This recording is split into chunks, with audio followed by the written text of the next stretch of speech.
ಐಪಿಎಲ್ನ 29ನೇ ಪಂದ್ಯದಲ್ಲಿ ಕರುಣ್ ನಾಯರ್ ಹಾಗೂ ಜಸ್ಪ್ರೀತ್ ಬುಮ್ರಾ ಮೈದಾನದಲ್ಲೇ ಕಿತ್ತಾಡಿಕೊಂಡ ಘಟನೆ ನಡೆದಿದೆ.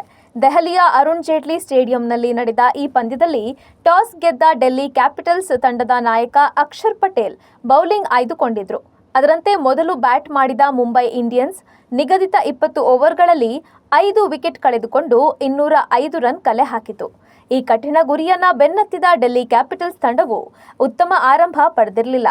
ಈ ಹಂತದಲ್ಲಿ ಇಂಪ್ಯಾಕ್ಟ್ ಪ್ಲೇಯರ್ ಆಗಿ ಕಣಕ್ಕಿಳಿದ ಕರುಣ್ ನಾಯರ್ ಸ್ಫೋಟಕ ಬ್ಯಾಟಿಂಗ್ ಪ್ರದರ್ಶಿಸಿದರು.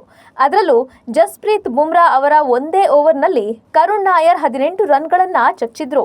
ಇತ್ತ ಕರುಣ್ ಬ್ಯಾಟ್ನಿಂದ 6-4ಗಳನ್ನು ಹೊಡೆಸಿಕೊಂಡ ಬುಮ್ರಾ ವಿಚಲಿತರಾದಂತೆ ಕಂಡುಬಂದರು. ಇದರ ನಡುವೆ ಕರುಣ್ ನಾಯರ್ ರನ್ ಓಡುವಾಗ ಗೊತ್ತಿಲ್ಲದೆ ಬುಮ್ರಾ ಅವರ ಮೈಗೆ ತಾಗಿದ್ದಾರೆ.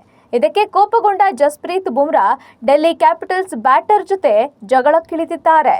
ಆದರೆ ಗೊತ್ತಿಲ್ಲದೆ ಮೈಗೆ ತಾಗಿದ್ದರಿಂದ ಅದಾಗಲೇ ಕರುಣ್ ನಾಯರ್ ಕ್ಷಮೆ ಸಹ ಕೇಳಿದ್ರು. ಇದಾಗ್ಯೂ ಓವರ್ ಮುಕ್ತಾಯದ ಬಳಿಕ ಮತ್ತೆ ಜಸ್ಪ್ರೀತ್ ಬುಮ್ರಾ ಕರುಣ್ ಅವರೊಂದಿಗೆ ಜಗಳವನ್ನ ಮುಂದುವರೆಸಿದ್ರು.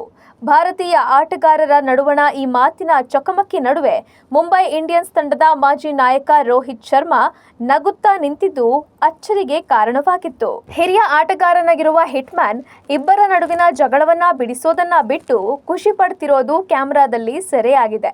ಇನ್ನು ಈ ಜಗಳದ ನಡುವೆ ಕರುಣ್ ನಾಯರ್ ತನ್ನ ತಪ್ಪಿಲ್ಲ ಎಂದು ಹಾರ್ದಿಕ್ ಪಾಂಡ್ಯಗೆ ಮನವರಿಕೆ ಮಾಡಲು ಮುಂದಾದ್ರು.